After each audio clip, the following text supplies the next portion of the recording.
Nicola Sturgeon's strict ban accused of breaching human rights, arbitrary and unfair.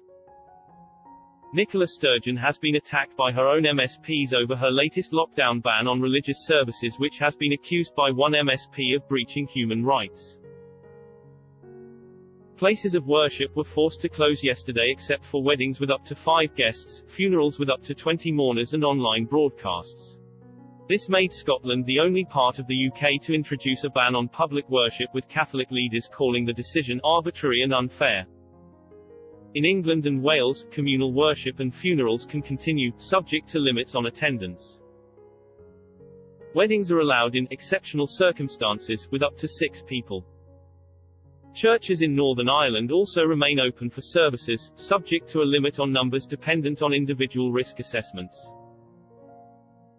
Glasgow Shettleston MSP John Mason raised concerns at Holyrood's COVID-19 committee over the separation between the church and the state.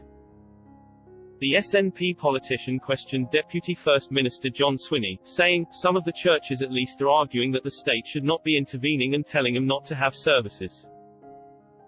Lothian MSP Gordon Lyndhurst said he was contacted by upset and very concerned constituents. Mr. Lyndhurst argued the restrictions on public worship were at odds with Article 9 of the Human Rights Act on freedom to express religious beliefs. The Scottish Tory MSP said, "That continues to be respected by governments in other nations in Europe, North America, and indeed here in the British Isles on the basis of adherence to social distancing, and other evidential and scientifically based requirements. Yet here in Scotland, the First Minister and your government have set out regulations which entirely curtail that fundamental right." Mr. Lyndhurst said, "The question is not that the government is stopping human interaction, the government is choosing what human interaction is allowed to take place.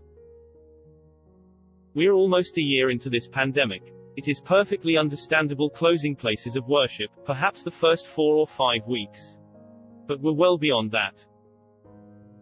However, Deputy First Minister John Swinney said places of worship had been included in the latest lockdown, which was brought in to try to curb the new, faster-spreading strain of COVID-19 because of the potential for the virus to spread at services.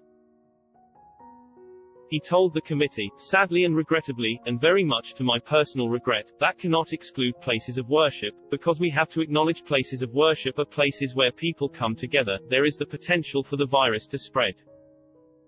This is about protecting the public from a very serious virus and making sure that places of worship are able to play their part in that effort."